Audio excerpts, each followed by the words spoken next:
அனைவருக்கும் வணக்கம். Option tricky trade channel மூலம் உங்களை சந்திப்பதில் மிக்க மகிழ்ச்சி அடைகிறேன். நான் உங்கள் சந்தோஷ். நான் செபியில் பதிவு பெற்ற பங்காளர் கிடையாது. இது பயிற்சிக்கான காணொளி. எந்த பரிந்துரையும் நாம் வழங்குவது இல்லை.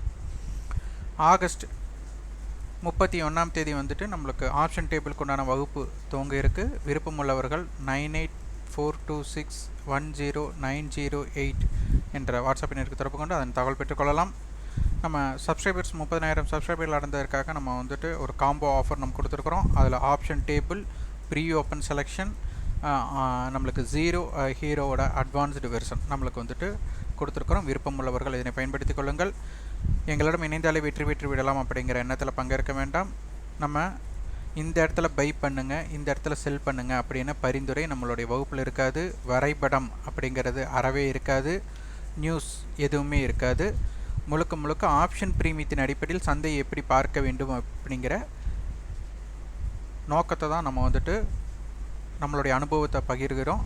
அதனால் ஒரு ஸ்ட்ராட்டஜி அப்படிங்கிறது நீங்கள் தான் பில்ட் பண்ணணும். நாங்கள் ஒரு ஸ்ட்ராட்டஜி பில்ட் பண்ணி அதை பின்தொடருங்க அப்படின்ட்டு நம்மளுடைய வகுப்பு இருக்காது.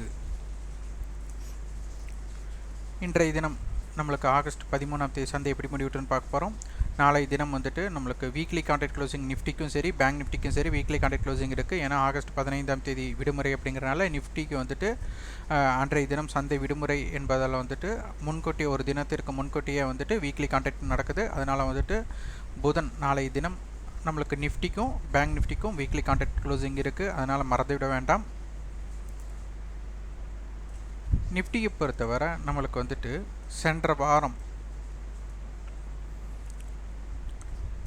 சென்ற வாரத்தோட ஆரம்பம் அப்படின்னு பார்த்தா 24,302. சென்ற வாரத்தோட இருக்கிறதுலேயே அதிகபட்சமான ஹை அப்படின்னு எடுத்துட்டா 24,419. குறைந்தபட்ச லோ அப்படின்னு எடுத்துக்கிட்டா 23,893. அப்போது இதுதான் நம்மளுக்கு இந்த 2 நாட்களில் பார்த்திங்கன்னா நம்மளுக்கு கடந்த வாரத்தோட ஹையை பிரேக் பண்ணியிருக்காங்க. கடந்த வாரத்தோட ஹையை பிரேக் பண்ணி நம்மளுக்கு மார்க்கெட் பார்த்திங்கன்னா நம்மளுக்கு எவ்வளோ தூரம் பயணம் செய்திருக்கு அப்படின்னு கேட்டால் நம்மளுக்கு ஒரு 50 புள்ளிகள் நம்மளுக்கு சென்ற வாரத்தை கூட உச்சம் அதனுடைய ஹைக்கு மேலே இருந்திருக்காங்க. எப்போவுமே ஒரு பிரேக் அவுட் அப்படின்னு எடுத்துக்கிட்டால் முதல்ல எஸ்டர்டே ஹை, எஸ்டர்டே லோ. ரெண்டாவது பார்த்தா வீக்லி ஹை, வீக்லி லோ. அப்போது சென்ற வாரத்தோட உச்சம் அப்படின்னு நம்ம எடுத்துட்டோம்னா அதற்கு மேலே சந்தை இருந்திருக்கிறாங்க. அப்போது சென்ற வாரத்தோட ஹைக்கு மேலே மார்க்கெட் நிலை பெற போகும்போது மட்டும்தான் என்ன பண்ண முடியும், நம்மளுக்கு அதற்கு மேலே செல்றதுக்குண்டான வாய்ப்பாக இருக்கும். அப்போ சென்ற வாரத்தோட ஹையை பிரேக் பண்ணிவிட்டு சென்ற வாரத்தோட ஹைக்கு கீழே இருக்கிற வரை நம்மளுக்கு இது ஒரு பிரேக் அவுட்டில் அது ஒரு தடை இருக்கிறதா தான் நம்ம எடுத்துக்க முடியும். அப்போ 24,419க்கு கீழேயே சந்தை என்ன ஆகக்கூடாதுன்னா வருவதற்குண்டான வாய்ப்பை தவிர்த்திருக்கணும். அப்போ நேற்றைய க்ளோசிங் பார்த்திங்கன்னா நம்மளுக்கு 24,347, அதாவது 12ஆம் தேதி நம்மளுக்கு இன்றைய தினம் பார்த்திங்கன்னா நம்மளுக்கு இந்த எல்லைக்கு மேலே போகலை. இன்றைய ஹை பார்த்திங்கன்னா 24,359. நம்மளுக்கு நேற்று 2 நாட்களில் நேற்றும் இன்றும் நேற்றையிலோ 24,212. அதே மாதிரி லாஸ்ட் வீக்கோட ஓப்பன் 24,303. சென்ற வாரத்தோட க்ளோசிங் 24,367. இதற்கு இன்பிட்வீன் அப்படிங்கிறது ரொம்ப முக்கியம். இது ஒரு பாசிட்டிவ் க்ளோசிங்னு அர்த்தம். ஏன்னா சென்ற வாரத்தோட ஓப்பனுக்கு மேலே க்ளோஸ் ஆனதுனால இது ஒரு பாசிட்டிவ் க்ளோசிங். அப்போ இது நம்மளுக்கு தடை இல்லை. ஆனாலும் என்ன ஆகலைன்னா இதற்கு மேலே நிலை பெறக்கூடிய வாய்ப்பு. அப்போ நம்மளுக்கு 24,367ம் 24,419 மிக முக்கியமானதாக பார்க்க வேண்டும். அப்போ இது நம்மளுக்கு ஒரு நல்ல சப்போர்ட் லெவலாகவும் இருந்திருக்கும். இது நம்மளுக்கு ரெசிஸ்டன்ஸ் கிடையாது. அப்போ ரெசிஸ்டன்ஸாக இல்லைனாலும் கூட இதற்கு மேலே ஏன்னா ஓப்பனுக்கு கீழே க்ளோஸ் ஆகும்போது நெகட்டிவ் அப்படின்னு வரும். அப்போ இந்த இடத்துல ஒரு பாசிட்டிவ் க்ளோசிங் கொடுத்த ஹையவே நம்மளால் தக்க வைக்க முடியல அப்படிங்கிறது இங்கே ஒரு வருத்தம் அளிக்கக்கூடியது தான். அப்போ அந்த மாதிரி இருக்கும்போது என்ன ஆகும்னா இந்த ரேஞ்சுக்குள்ளே வந்துட்டாங்க. சென்ற வாரத்தோட ரேஞ்சுக்குள்ளே வரக்கூடாது, வந்துட்டாங்க. அப்போ இந்த இடத்துல ஒரு பிரேக் அவுட் ஸ்ட்ராட்டஜி அப்படிங்கிற இடத்துல இங்கே என்ன ஆகுதுன்னா மிஸ் அவுட் ஆகுது. அப்போ என்ன ஆகும், சென்ற வாரத்தோட நம்மளுக்கு இருக்கிறதுலையே ஒரு 500 புள்ளிகள் பயணம் நடந்திருக்காங்க. அப்போ 250 புள்ளிகள் ஆவரேஜ் பாயிண்ட். அப்போ 250 புள்ளிகள் அப்படிங்கும்போது நம்மளுக்கு வந்துட்டு பார்த்திங்கன்னா 24,150. அப்போ இந்த 24,150 அப்படிங்கிறது ரொம்ப ரொம்ப முக்கியமான ஒன்று. இப்போ நம்மளுக்கு க்ளோசிங் என்ன பண்ணியிருக்காங்கன்னா, சென்ற வாரத்தோட ஹையுக்கும் லோவுக்கும் உட்பட்டு சந்தை இருந்திருக்கு. அதனுடைய நடுநிலை புள்ளியான இடத்துல மார்க்கெட் இப்போது இருக்கிறது.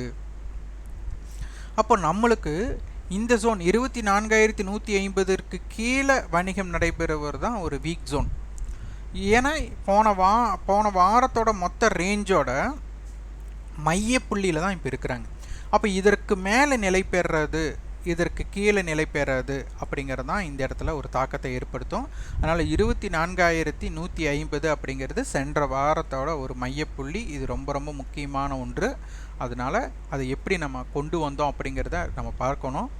அடுத்தது 2 நாட்களோட நம்மளுக்கு ஹையுக்கும் லோவுக்கும் உட்பட்ட இடம் அப்படிங்கிறது ரொம்ப ரொம்ப முக்கியம். இதில் பார்த்திங்கன்னா நம்மளுக்கு ஒரு 300 புள்ளிகள் நம்மளுக்கு பயணம் 350 புள்ளிகள் பக்கம் ரேஞ்ச் இருந்திருக்கு. அப்போ சென்ற வாரத்தோட ரேஞ்சுக்குள்ளே இருக்கிறாங்க. 350 புள்ளி ரேஞ்சும் இருக்குது. சென்ற வாரத்தோட ஹையை நம்மளுக்கு பிரேக் பண்ணியிருக்காங்க. இப்போ இந்த மையப்புள்ளி என்ன சொல்ல வராங்க அப்படிங்கிறது முக்கியம். அப்போ 24,150 ரொம்ப ரொம்ப முக்கியமான ஒன்று.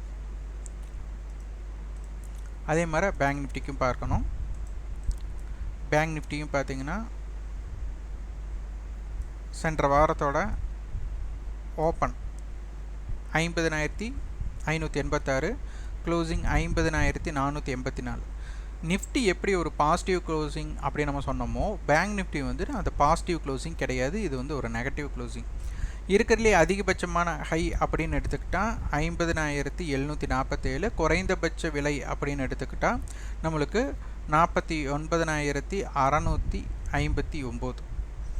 இப்போது பேங்க் நிஃப்டி வந்து பார்த்திங்கன்னா இன்றைய தினம் நம்மளுக்கு வந்து இந்த கடந்த 2 நாட்களில் என்ன பண்ணியிருக்காங்க அப்படின்னு பார்த்தா, சென்ற வாரத்தோட ஹை 50,747 அதனை கடந்து போயிருக்காங்க. ஆனால் நம்மளுக்கு என்ன பண்ணல, நிலைக்கலை. இன்றைக்கி ஓப்பன் அப்படிங்கிறது வந்து 50,395. ஓப்பனுக்கு மேலே பார்த்திங்கன்னா நம்மளுக்கு ஒரு 160 புள்ளிகள் போயிருக்காங்க.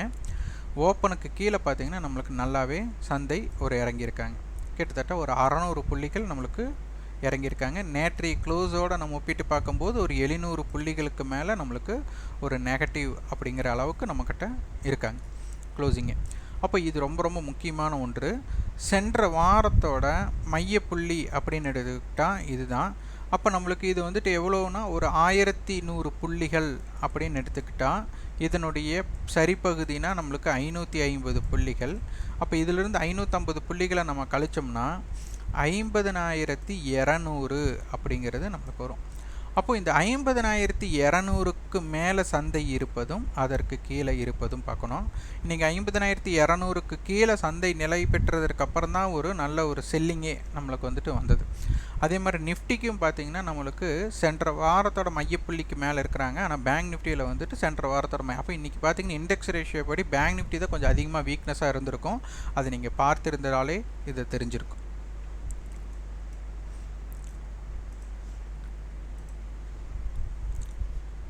இப்போது நிஃப்டியோட அட்டவணை நம்ம பார்க்கணும்.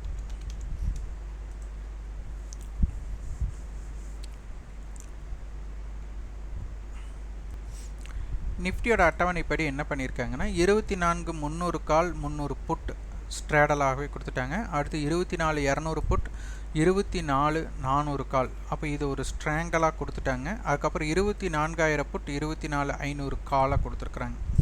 அப்போது இவங்க இன்னும் மையமாக எதை வச்சுருக்காங்கன்னா 24,300 மையமாக வச்சுருக்காங்க. அதுக்கப்புறம் 24,200 24,400 வச்சுட்டு அடுத்தது 24,000 24,500 இப்படி வச்சுட்டாங்க. அப்போ இதோட மையப்புள்ளியே நம்மளுக்கு என்ன வரப்போகுதுன்னா 24,250 வரப்போகிறாங்க. இப்போ சந்தையை பொறுத்தவரை பார்த்திங்கன்னா இந்த பாறை இருக்கும்போது நம்மளுக்கு அடுத்த வணிகம் அப்படிங்கிறது வந்து கொஞ்சம் ஜாக்கிரதையாக தான் இருக்கணும். ஏன்னா நம்மளுக்கு சந்தையில் நாளைக்கு கேப் அப் ஆகலாம், கேப் டவுன் ஆகலாம், இல்லை ஃப்ளாட் ஓப்பனிங் என்ன வேணாலும் நடக்கலாம். இந்த இடத்துல பார்த்திங்கன்னா எப்போவுமே ஒரு தள்ளி இருக்கிற ஓடிஎம் ஆப்ஷனில் நம்மளுக்கு இம்பேக்ட் க்ரியேட் ஆகணும். அப்போ இதில் வந்துட்டு மையப்புள்ளி அச்சாவே 24,300 வச்சுருக்கிறாங்க. அப்போது 200 புட் 24,400 கால் அப்படியும் வச்சுருக்கிறாங்க. அடுத்து தான் 24,000 புட். இந்த புட் ஆப்ஷன் எப்போவுமே நம்மளுக்கு வந்துட்டு கொஞ்சம் அதிக வர்த்தகம் நடைபெறக்கூடிய இடத்துக்கு போகணும். இது வந்து ஒரு ட்ராபேக். சந்தை வந்து நல்லா இறங்கியிருக்காங்க. இறங்கி இருந்தாலும் அவங்களுடைய நம்பிக்கை எங்கே வச்சுருக்காங்கன்னா 24,300 கால் 300 புட் ஒரு ஸ்ட்ராடலியே வச்சுட்டாங்க. இது வந்துட்டு கொஞ்சம் யோசிக்கக்கூடிய ஒரு விஷயமா இருக்குது. அதே போல் பார்த்திங்கன்னா நம்மளுக்கு 24,300 கால் ஆப்ஷன் அப்படின்னு பார்த்தா நம்மளுக்கு 149 ரூபாய். அப்போது 24,300 அவங்களுடைய ஹை பார்த்தா 149, 24,449. இவங்களோட இன்னைக்கு ஹை 24,300 புட்டோட இன்னைக்கு ஹை வந்துட்டு 232 ரூபா. அதை நம்ம கழிச்சிட்டோம்னா நம்மளுக்கு 300 புள்ளியை கழிச்சாலும் அப்போ என்ன வரும்? 24,018 அப்படிங்கிற இடம் நம்மளுக்கு வரும். மன்னிக்கணும், 18 கிடையாது,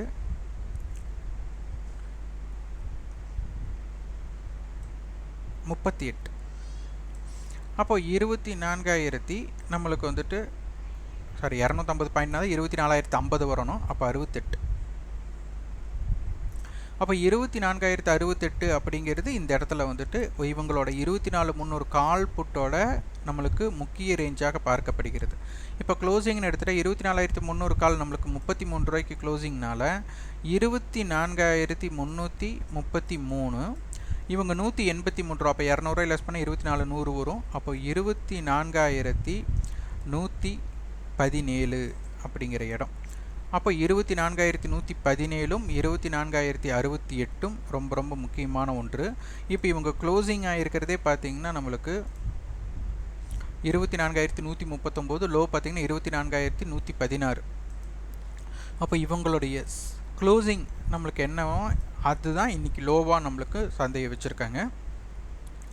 அப்போ இதுதான் முக்கியமான இடமா பார்க்கப்படுகிறது. அப்போ இது ரொம்ப ரொம்ப முக்கியம். அடுத்தது இதோட இடம் 24,117க்கும் 24,333க்கும் உள்ள வித்தியாசம் பார்த்தா நம்மளுக்கு கிட்டத்தட்ட ஒரு 215 220 புள்ளிகள் நம்மளுக்கு வரும். 210னே வச்சுக்கலாம். 210னா நம்மளுக்கு அதனுடைய மையமாக பார்த்தோம்னா 105 புள்ளிகள். அப்போது இந்த குறைந்த இடத்துல இருந்து 24,117லிருந்து 105 புள்ளிகள் நம்ம ஆட் பண்ணால் 24,225 அப்படிங்கிறது நம்மளுக்கு வருது. இந்த 24,225 நாளைக்கு ஒரு முக்கிய புள்ளியாக நம்ம பார்க்க வேண்டிய கட்டாயத்தில் இருப்போம். ஏன்னா இது ரொம்ப ரொம்ப முக்கியம். அப்போ இவங்களுடைய நாளை அட்டவணை என்ன கொடுக்குறாங்க அப்படிங்கிறத பார்க்கணும். ஆனால் இங்கே வந்துட்டு 24,300 கால் புட்டோட கட்டுப்பாட்டு எல்லைக்குள்ளே தான் இப்போதைக்கு சந்தை இருக்குது அப்படிங்கிறதையும் சொல்லியிருக்காங்க. அதே மாதிரி 24,200 to 24,400 அப்போ இந்த ஒரு ரேஞ்சையும் நம்மளுக்கு கொடுத்துருக்குறாங்க. இது ரொம்ப ரொம்ப முக்கியமான ஒன்று, நம்ம பார்க்கணும். இது எல்லாமே நம்மளுக்கு எக்ஸ்பைரியை நம்ம மையமாக வச்சு தான் இது எடுக்கணும். அதுக்காகத்தான் நம்ம வந்துட்டு கால் ஆப்ஷனை ஆட் பண்ணுறோம், புட் ஆப்ஷனை வந்துட்டு மைனஸ் பண்ணுறோம். ஏன்னா ஐடிஎம் ஆப்ஷனுக்கு மட்டும்தான் மதிப்பு இருக்குமே தவிர ஏடிஎம்க்கு ஓடிஎம்க்கு மதிப்பு இருக்காது. அப்போ இவங்களே ஐடிஎம் ஆப்ஷனாக இருந்தால் என்னவோ அந்த லெவல்ஸை தான் நம்ம இப்போ எடுத்து பார்த்துட்டு வர்றோம். ஆப்ஷன் செயின் இம்ப்ளைட் வாலிட்டி என்ன மாதிரி பவரில் இருக்காங்க அப்படின்னு பார்க்கணும். இப்போ பார்க்க போனால் நம்மளுக்கு எப்போவுமே ஒரு சராசரியாக 15க்கு கீழே அல்லது மேலே அப்படிங்கிற இடத்துல தான் பார்ப்போம். அப்போது இந்த இம்ப்ளைடு வாலிட்டிலிட்டி நம்மளுக்கு 17, இந்த பக்கம் 16 இருக்காங்க. இது ஒரு பெரிய வித்தியாசம் கிடையாது.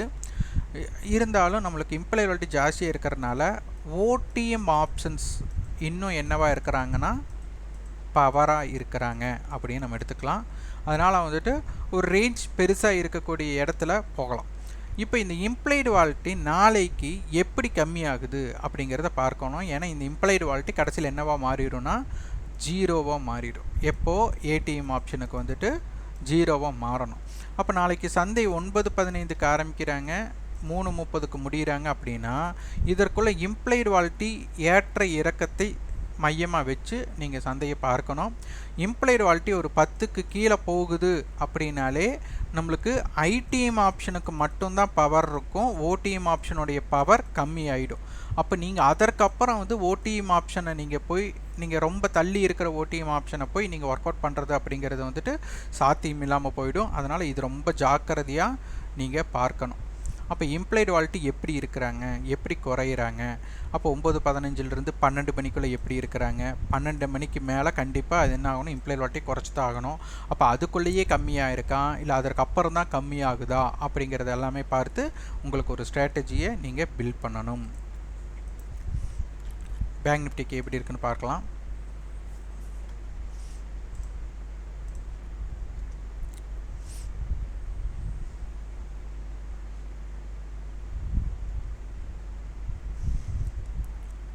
இப்போ 50,000 புட் 50,500 கால், 50,300 புட் 300 கால் இங்கேயே ஸ்ட்ராடலில் கொடுத்துட்டாங்க. அடுத்து 49,000 புட் 50,200 புட் 50,400 கால் 49,500 புட். இந்த 49,000 புட்டும் 49,500 புட்டும் நம்மளுக்கு பார்த்தீங்கன்னா இங்கே அதிகமான வியாபாரத்திற்கு வந்திருக்கணும்.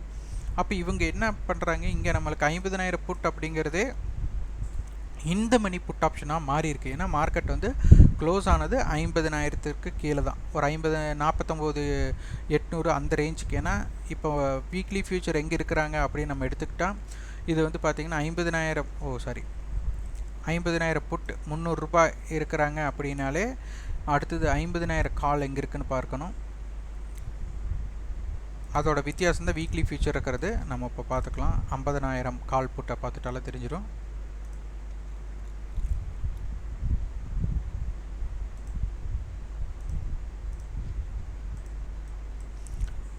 இதோட வித்தியாசம் பார்த்திங்கன்னா நம்மளுக்கு ஒரு 140 புள்ளிகள் அப்படி இருக்குது. அப்போ என்ன அர்த்தம், 49,860 அப்படிங்கிற இடத்துல நம்மளுக்கு வந்துட்டு ஒரு வீக்லி ஃபியூச்சர் இருக்கிறதா நம்ம எடுத்துக்கிறோம். அப்போ நம்மளுக்கு வந்துட்டு இப்போதைக்கு நம்மளுக்கு செட்டில்மெண்ட் தான் பார்த்துருக்கோம். இப்போ இங்கே செட்டில்மெண்ட்டோட நம்மளுக்கு ப்ரீமியத்தில் தான் இருக்கிறாங்க, தப்பில்லை. அப்போது அங்கே 50,000 கால் புட்டோட இம்பேக்டட் ஜோனை நம்ம பார்த்தோம்னா 50,000 புட்டோட ஹை 354, அப்போ 49,650 முக்கியம். இவங்களோட கிட்டத்தட்ட ஒரு 700ன்னு வச்சுக்கலாம், 50,700. க்ளோசிங் வந்து இவங்க 300 ரூபானா 49,700. இவங்களோட வந்து பார்த்திங்கன்னா 165, 50,165. அப்போ இந்த இடங்கள் மிக முக்கியமான இடங்களாக பார்க்கப்படுகிறது. 50,000 கால் புட்டோட கட்டுப்பாட்டு எல்லையில் நம்ம இதை பார்த்துருக்கோம். இப்போ ஆப்ஷன் செயினில் இம்ப்ளைடு வாலிட்டி பார்க்கணும். இம்ப்ளைடு வாலிட்டி ரொம்ப அதிகமாக இருக்குது. கால் சைடு வந்து பார்த்திங்கன்னா ஒரு 23ஆகவும், புட் சைடு வந்து பார்த்திங்கன்னா ஒரு 20ஆகவும் இருக்குது. இது ஒரு இம்பேலன்ஸ்டு இம்ப்ளைடு வாலிட்டி. அப்போ இந்த இடத்துல பார்த்திங்கன்னா நம்மளுக்கு வந்து பார்த்திங்கன்னா இன்னும் ஓடிஎம் ஆப்ஷன்ஸு நல்ல ஆக்ஷனில் இருக்குது. அப்போது நாளை தினம் வந்து நம்மளுக்கு 0 ஆர் ஹீரோ வந்து ரொம்ப இம்பேக்டட் பண்ணணும். அந்த இம்பேக்டட் அப்படிங்கிறது ஓடிஎம் ஆப்ஷனுக்கு இப்போ இருக்குது. அந்த இம்ப்ளைடு வாலிட்டி எப்படி குறையிறது அப்படின்னு பார்த்துட்டு ஒரு ஸ்ட்ராட்டஜி நீங்கள் பில்ட் பண்ணுங்கள். இது ரொம்ப ரொம்ப முக்கியமான ஒன்றாக பார்க்கப்படுகிறது. இப்போ இந்த லெவல்ஸில் பார்த்தா நம்மளுக்கு வந்துட்டு ஒரு ஃப்ளாட் ஓப்பனிங் எப்படி இருக்கலாம், ஒரு கேப் டவுன் எப்படி இருக்கலாம், நெகட்டிவ் ஓப்பன் எப்படி இருக்கலாம், ஒரு பாசிட்டிவ் ஓப்பன் எப்படி இருக்கலாம், இல்லை கேப் அப் ஓப்பன் எப்படி இருக்கலாம் அப்படியெல்லாம் பார்க்கும்போது நம்மளுக்கு வந்துட்டு டேபிள் ஆப்ஷனோட டேபிளில் ஒரு அபவ் ஸ்ட்ரைக் தான் கொடுத்துருக்காங்க, ஒரு ஓடிஎம் ஸ்ட்ரைக்கு நம்மளுக்கு கொடுக்கலங்கும் போது இது நம்ம பார்த்துருக்குறோம். ஒரு 80% நம்மளுக்கு வந்து பார்த்திங்கன்னா ஒரு பெரிய கேப் டவுன் நம்மளுக்கு கிடைக்கக்கூடிய வாய்ப்பு கம்மியாக தான் இருக்குது. ஏன்னா நம்மளுக்கு ஆப்ஷன் அட்டவணை நம்ம பார்த்துருக்கோம். இது வந்து நம்ம சொல்கிறது அப்படியே நடக்கும்ட்டு இல்லை, ஆனால் நம்ம பார்த்துட்ருக்கிற வர ஒரு ப்ராபபிலிட்டி ஆஃப் சான்சஸ் அப்படின்னு நம்ம பார்க்கும்போது ஒரு கேப் டவுன், ஒரு நெகட்டிவ் ஓப்பன் அப்படிங்கிறதுக்கு உண்டான வாய்ப்பு இந்த இடத்துல குறைவாக இருக்குது. 20% என்ன வேணாலும் நடக்கலாம், எப்போவுமே சந்தையை நம்பக்கூடாது. அதனால் ப்ராபபிலிட்டி ஆஃப் சான்சஸ் தான். இந்த மாதிரி நடைமுறையில் பார்க்கும்போது ஒரு பெரிய கேப் டவுன் அப்படிங்கிறதுக்கு உண்டான வாய்ப்பு இந்த இடத்துல குறைவாக நம்மளுக்கு தெரிகிறது. ஆனால் சந்தையோட வீழ்ச்சியை நம்ம பார்க்கும்போது இறுதி நேரத்துலேயே நம்மளுக்கு வீழ்ச்சியாக இருந்தப்போ வந்து நம்மளுக்கு ஒரு நல்ல கேப் டவுன் கிடைக்கலாம் அப்படிங்கிற மாதிரி நம்ம மனசில் இருக்கலாம். ஆனால் இந்த ஆப்ஷன் அட்டவணையை வந்து நம்மளுக்கு அந்தளவுக்கு சரியாக இம்பேக்ட் பண்ணலை. அந்தளவுக்கு இன்னும் மீண்டும் சந்தை இறங்கக்கூடிய வாய்ப்புக்கு அந்த ஆப்ஷன் டேபிள் அப்படிங்கிறது வந்துட்டு ஒரு உந்துதலாக இல்லை. அது நம்ம சற்று பார்க்கணும். இது ஒரு ஆய்வுக்குட்படுத்துங்க, இது அப்படியே எடுத்து பார்க்காதீங்க, உங்களுடைய ஆய்வுக்குட்பட்டு நீங்கள் செயல்படுத்துங்க. இந்த காணொளி உங்களுக்கு பயனுள்ளதாக இருந்தால் லைக் பண்ணுங்கள், ஷேர் பண்ணுங்கள், சப்ஸ்கிரைப் பண்ணுங்கள். கண்டிப்பாக உங்கள் ஃபீட்பேக் கமெண்ட் பாக்ஸில் பதிவு பண்ணுங்கள். நன்றி, வணக்கம்.